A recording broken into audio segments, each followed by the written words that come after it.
Esaú é você, meu filho.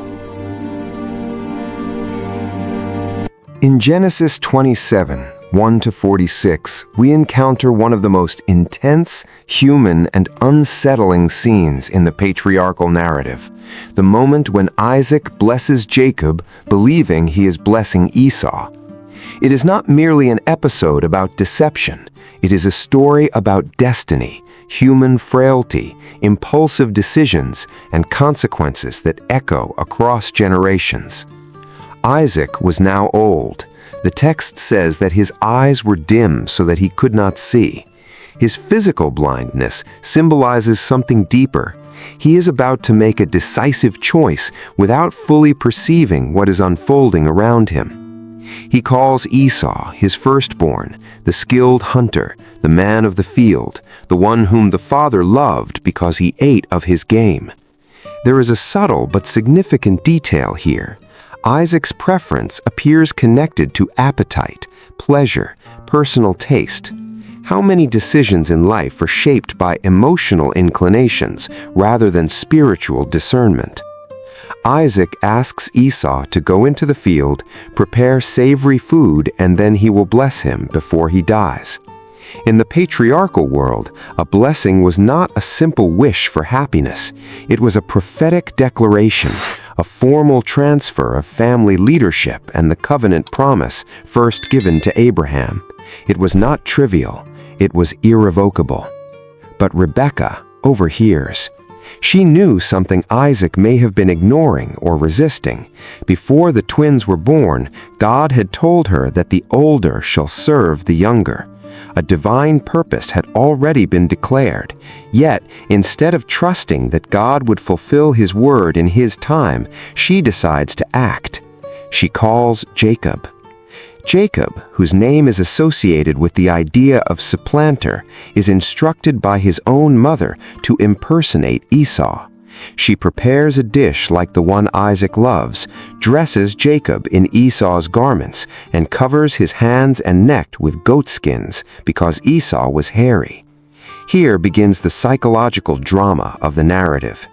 Jacob hesitates. Perhaps my father will feel me, and I shall seem to be mocking him and bring a curse upon myself, and not a blessing. Notice carefully, he does not express moral concern about the deception itself, but fear of being caught. The question is not, is this right, but what if it fails? Rebekah responds boldly, "Let your curse be on me." It is a heavy statement. She assumes the consequences, believing she can manage the outcome. Jacob enters his father's tent. "My father." Isaac senses something unusual. The voice sounds like Jacob's. "How is it that you have found it so quickly, my son?" Jacob answers, "Because the Lord your God granted me success." He does not merely lie, he invokes God's name to sustain the lie.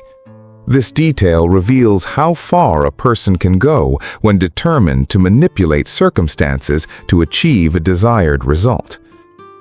Isaac asks him to come near. He touches his hands. The voice is Jacob's voice, but the hands are the hands of Esau. How often in life do we sense inconsistency? The intuition signals one thing, the senses confirm another. Isaac hesitates, yet he yields. He asks his son to kiss him. As he smells the garments of Esau, he finally becomes convinced. The scent of the field, of earth, of wild game, these sensory details overpower his doubt. Then comes the blessing. "May God give you of the dew of heaven and of the fatness of the earth and plenty of grain and wine. Let peoples serve you and nations bow down to you. Be Lord over your brothers." The blessing proclaims prosperity, authority, and dominion. It is powerful. It is definitive. When Jacob leaves, Esau enters. The narrative accelerates. Esau prepares his game and brings it to his father.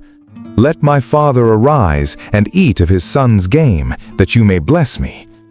The text says Isaac trembled very violently. This is not mild surprise, it is a profound physical and emotional shock. He realizes what has happened. He understands he has been deceived. Who was it then that hunted game and brought it to me? I have blessed him, yes, and he shall be blessed. This declaration is decisive. Even though deceived, Isaac acknowledges the irreversibility of the blessing. He does not revoke it. He does not attempt to undo it. There is an awareness that something larger is at work beyond human manipulation. Esau cries out with an exceedingly great and bitter cry. He weeps. He pleads for another blessing. Have you not reserved a blessing for me? It is impossible not to feel the weight of that moment. Esau, who once despised his birthright for a bowl of lentils, now understands the magnitude of what he has lost. Once, the immediate satisfied him. Now, the future feels priceless and irretrievable. How often do we undervalue what is sacred until it is beyond our grasp? Isaac explains that he has made Jacob lord over him. The remaining words to Esau are different. He will dwell away from the richness of the earth and serve his brother, though eventually he will break free from the yoke. The emotional consequences are devastating. Esau begins to hate Jacob and plans to kill him after their father's death. The conflict that began in the womb now matures into a tangible threat of fratricide. When Rebekah learns of Esau's plan, she instructs Jacob to flee to her brother Laban in Haran.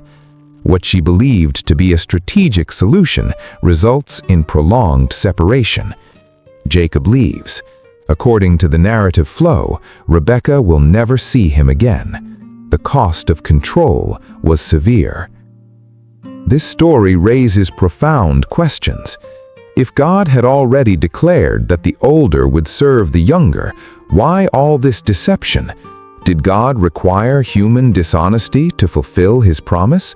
Or did insecure individuals attempt to accelerate what was already assured? There is a persistent tension between divine sovereignty and human responsibility. God's promise does not depend on human perfection, yet human actions produce real and painful consequences. Isaac demonstrates favoritism. Rebekah demonstrates manipulation. Jacob demonstrates opportunism. Esau demonstrates impulsivity and disregard for what was sacred. There are no flawless heroes here. There are complex, flawed human beings. And that is precisely what makes the narrative so profoundly real. It is also striking that the spiritual blessing does not pass to the physically stronger, the culturally expected heir, or the one who best embodied traditional norms. It passes to the unlikely one, the second-born, the overshadowed. This pattern recurs throughout Scripture. God frequently chooses the unexpected, not because human cunning deserves reward, but because divine purposes transcend conventional standards. Yet we must not romanticize deception. Jacob will carry the marks of this event. Later, he himself will be deceived by Laban. He will labor 7 years for Rachel and receive Leah instead. The deceiver will taste deception. The story does not end in Genesis 27. It unfolds in cycles of refinement and transformation. So ask yourself, when I attempt to force outcomes, am I trusting the promise or my own strategy? Are my personal preferences blinding my discernment, as with Isaac? Am I trading something sacred for immediate gratification, like Esau? Or am I taking shortcuts to obtain what I believe is rightfully mine, like Jacob? The blessing in Genesis 27 is more than transfer of authority. It is a mirror. It reveals how family conflicts are fueled by favoritism, how impulsive decisions generate decades of pain, how silence and secrecy deepen division, and paradoxically, how God continues to work amid human chaos. Isaac trembles, Esau weeps, Jacob flees, Rebekah strategizes, and God remains silent in the chapter, but not absent. The divine silence is striking. There is no dramatic intervention, no voice from heaven correcting anyone. Events simply unfold. Sometimes God's silence is not abandonment, but permission, allowing human choices to reveal the heart. The story leads us to an uncomfortable truth. Divine promise does not eliminate suffering caused by human missteps. The plan advances, yet scars remain. Still, from this fractured environment will arise the lineage of a nation. Jacob will be transformed. He will wrestle with God and receive the name Israel. The man marked by deception will be reshaped through encounter with the divine. Genesis 27 is not merely about who received the blessing. It is about how God works through imperfect people, without endorsing their flaws, yet redirecting their stories towards redemption. In the end, the question is not only who was deceived, but what do we learn about trust? Trust that what God has promised does not need to be secured through manipulation. Trust that immediacy can cost eternity. Trust that even when we fail, transformation remains possible. The blind patriarch blesses. The impulsive son cries. The cunning son flees. The strategic mother loses the presence of the beloved child. And the story continues. Perhaps the greatest lesson is this: blessings are not merely spoken words, they are responsibilities that shape destinies. The character with which we receive them determines how they unfold across a lifetime. When you pursue something you believe is yours, ask yourself, am I waiting for the appointed time? Or am I wearing skins that are not mine, trying to appear as what I am not yet? Genesis 27 leaves us in that tension, and with the hope that even in failure, a story can still be redeemed.